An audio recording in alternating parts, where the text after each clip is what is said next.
am back. I have some notes I wanted to not forget what I wanted to say. Sorry about earlier. I get like neuro fatigue sometimes and I don't know, lose my sharpness momentarily, I suppose. But it's back. All right.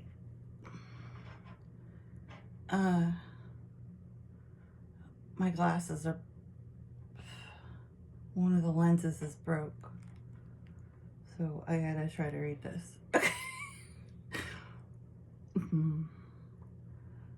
It says, all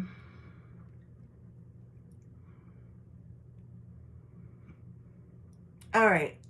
This was what I wrote about the things I want. Like, I made a list of things I wanted to talk about that I wanted, like, if I could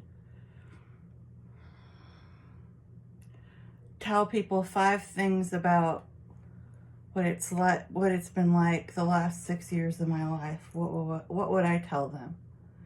Okay, well, one of the things I would say is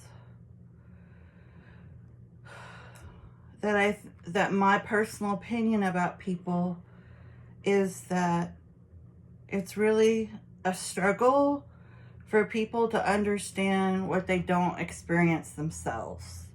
And to be perfectly honest, before I had this disability, I didn't really even think about disability. I mean, unless I read like a book about it, or I, had friends or family who were experiencing, issues like that. Otherwise, I never considered it for myself, or like I considered what like a terrible illness would do to my life, but I never thought about disability in that way. And now on this side of it, it's like I want so desperately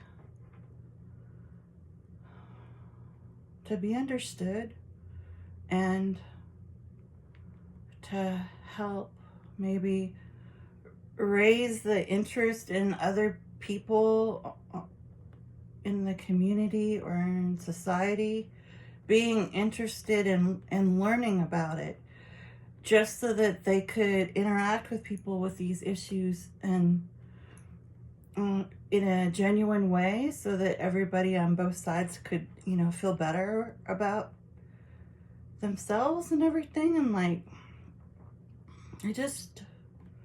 it's kind of like when you can't unsee something. Now I can't help but think about all the ways in which this separates people. It causes a divide, it causes a misunderstanding, I think, and it causes a fracture of identity. It's like a chasm between, I don't want to say the have and have nots, because honestly, there's a lot of people who have disabilities who, like, I would include myself, who have found incredible enlightenment from it. Not that I would ever in 1,000 million years, want this experience. I certainly would not. However, I can't deny that it hasn't completely changed my life and how I view the world and how I view relationships and how I interact with other people. It's life-changing.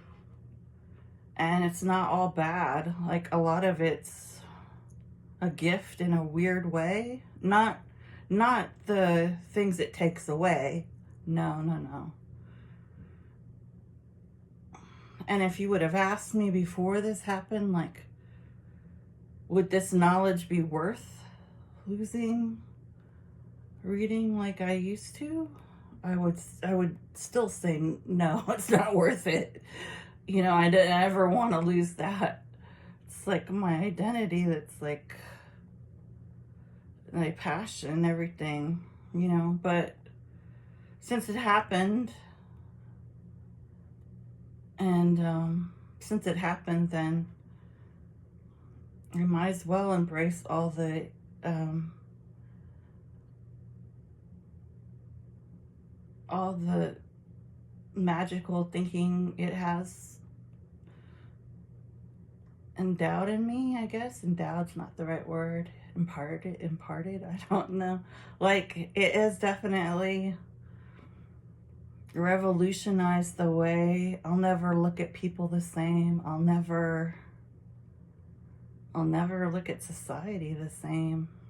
You know, I just can't. I'll never not consider all the people, I guess, I just never considered before. It's fascinating in a way too, like medically. Just, I've learned so much about the human body, and like, I've studied the human body. I mean, it was easier for me because I would use, like, you know, Grey's Anatomy, and, you know, like, look at picture. I'm very good at pictures. It's just words and numbers. So, and then, like, my reading is good, you know, when I first start the day and stuff, or if I rest for a long time, I can read for, you know, like the old days for a little bit, but then, you know, it goes away. But what I'm trying to say is I was able to do insane amounts of research all these years, and I've learned so much anatomy and so much about just the incredible machine the body is. I don't like to use the word machine because it's, you know, a life-giving thing, but, you know, I also can't ever not be so grateful for every tiny minute detail that, you know, my body is, you know. And yeah, I get frustrated just like everybody else with, like, aging or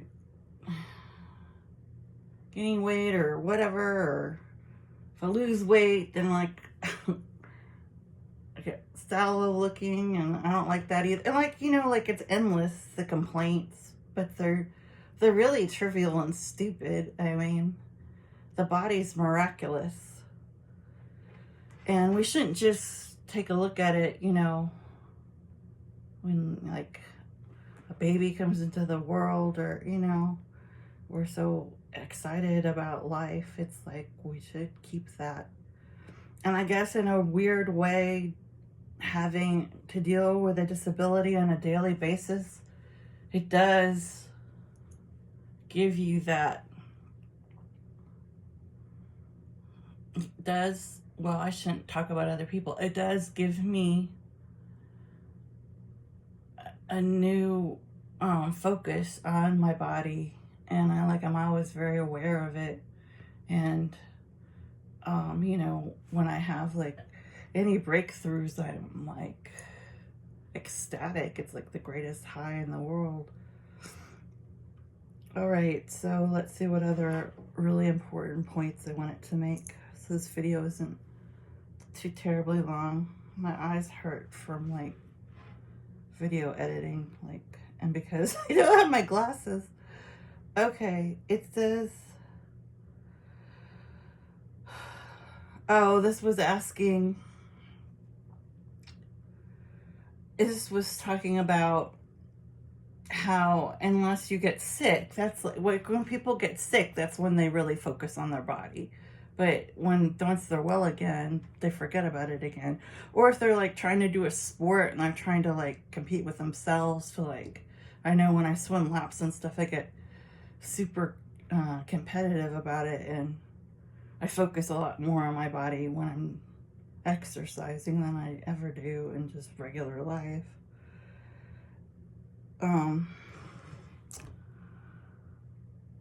This was somebody. This was a quote by somebody who was saying. He said, "I honestly don't see the majority of the lack of understanding by able-bodied people as malicious or indifferent. I think it comes from just not having lived the actual experience of having a disability. Are there malicious and non-sympathetic, indifferent people? Of course there are, but I think they're in the minority." I think that that's true. I think a lot of it's just, like I said about myself before, I think a lot of it is just people, it's not on their minds, it's not on their radar until somebody they love is going through it, or, they see somebody obviously with a disability going through it, or maybe they're in the military and, that kind of thing's at the forefront.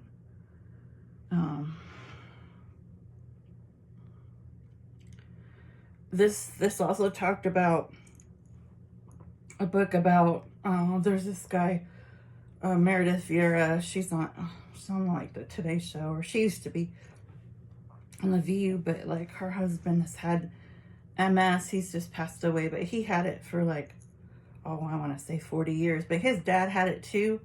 And like one of his memoirs is one of my favorite books. And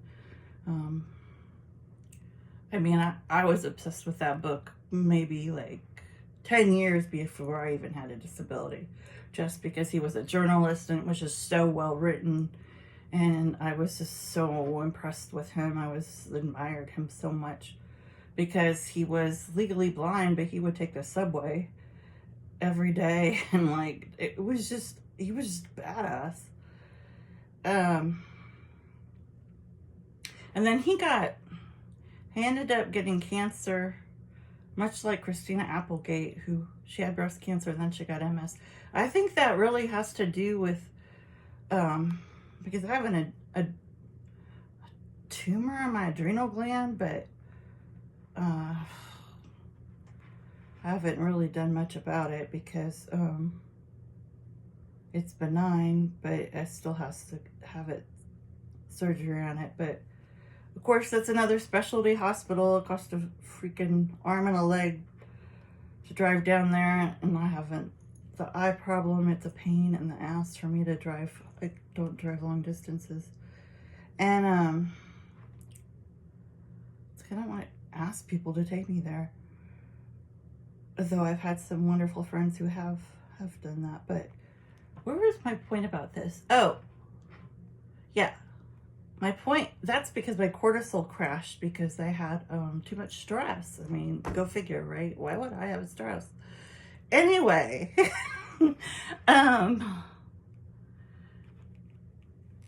his book, what was I going to say about it? Oh, Christina Applegate. What happens, I think, personally, it's like, why would somebody have two major diseases? What on earth would occur that somebody would have MS and cancer? Like, what the hell? And from all the research I did, it's actually really more common. I mean, I'm not going to say that statistically, but it's pretty common that if your body's run down by one major disease or disability, or, something is breaking down your body, like your body's spending all its time focused on this one major problem, right? So your immune system's busy, right? So it's like, it's easier for you to get other diseases or illnesses, or like make a mistake and have a fall or whatever, just something bad happening to you, or maybe you're exhausted from dealing with your first illness and still working or whatever, and you get in a car accident and then bingo, you got two things now. I mean, it's simply just like the human body can only take so much, I mean, we're not meant to focus. Like, it's pretty obvious with like cell phones. I mean, I'm addicted to mine too, but like, it's pretty obvious that like human beings kind of suck at multitasking, even though we all do it. But it's like we weren't meant to be so splintered all our attention. So it's like it's not very surprising that your body would break down and easier to catch something else. So like I was gonna make that point. What else? Oh yeah, this quote I really super liked. It said, maybe the problem with people is who are not disabled really is understanding it or thinking about what I'm talking about. It's just that some people just can't put themselves in other, what is it? Put yourself in the shoes of other people. Like, I mean, some people just can't literally comprehend it, or it's like it's so awful they don't want to think about it and bring it. People think, oh, they'll bring it on themselves, or sometimes people think like, oh, if you're around somebody who has cancer or something, that you'll get it, or like, not consciously, but people think these things unconsciously. But and then this other point was, it's kind of, oh, I'm not going to talk about that. It's too complicated. Oh yeah, this will be my last point. It says, I feel like, oh yeah, it's also like what what knowledge you already have. Like if you know a lot about the body, or you've dealt with someone who's like maybe you had a sick parent or something, or you took care of a grandparent. Like the more you've had experiences dealing with people who have limited movement or whatever, it's easier for you to think, to be empathetic, because you've been around it before. It's not foreign. It's not something completely hard for you to even conceptualize. Oh, yeah, this part. I guess the main thing about disability that I hate the most is that it's like society, I'm not going to say anything political, society really sort of thinks of the disabled as slow, or like everything's gonna be, you have to go out of this special trouble for them and do all this extra stuff. And so like everything will be like, in a culture that's obsessed with fast and who can do things faster, and how can you get more things done in a day. The last thing you want is someone who's gonna slow everything down. So that doesn't make for a very welcoming society, does it? And then I thought this point was amazing. It said, this quote, "There is no role in society for the long-term and permanently disabled. The socially accepted sick role can only be temporary. People don't understand it when it keeps going on and on." Well, I mean, like, if you have a lifelong disability, like, it's not like you're going to get over it. I mean, like, even the disability SSDI has, like, they test you every 3 years just to make sure you're still disabled. I'm just like, what's going to happen to me then? I mean, like, what is the, like, aliens coming from the sky and they're going to, like, do something to me and I'm magically not going to have this problem anymore? Or is that what's going to happen in 3 years? It's just like, what the hell? Where does this... I guess it's because people lie and I'm like too honest. Like, I can't comprehend. My mind can't comprehend it. I don't know. They kill me with that. It's like, well, I wish that would happen. That would be amazing. Okay. This is the last one. I lied before. Oh, see, I do lie sometimes. This little bitty. People with disabilities face multifaceted challenges. Yeah, physical spaces aren't designed for them. They have technology issues. So, like, even if their phone does incredible things, it hurts for me to do it. My eyes are killing me just from editing these stinking videos.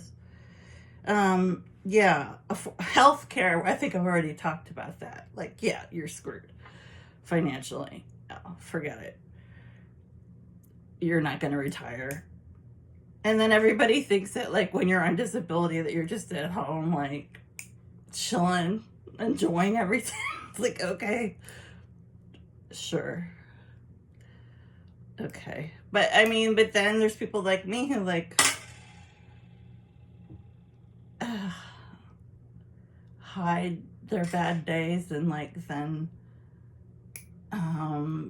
kind of act and pretend like everything's okay. So, like, I'm not helping myself, right? With, like, getting, like, understanding and sympathy. Okay, or any help.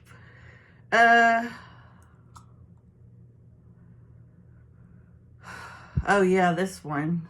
Risk of violence and exploitation is pretty high. Well, I mean, because I know that on days when I had headaches or like my eyes were really bothering me, I would try to take the bus, but then when I would be like standing at the bus stop with my backpack, which basically gives me my purse stuffed in an empty backpack, I would just feel like I had a huge target on me. Like, it was just like, hey, robbery victim here, like, totally by herself. Like, I just couldn't get it out of my head. So it's like, I would just be like, mess by the time the bus came. So, like, I had to stop that. That didn't work out for me. And if you try to get transportation from, yeah, the disability actual van that comes and picks you up, yeah, you better do that 2 weeks in advance because they've got quite a long waiting list. Yeah, that's gonna happen. Systematic hurdles, obviously. Financial burdens, we've already talked about that. Social exclusion, yeah, that happens when you're misunderstood. And problems with adequate transportation. I just brought that up. All right, so I think I'm gonna wrap it up because I think you get the point. Yeah, big sigh. All right then, I hope we've learned a lot. All right, bye.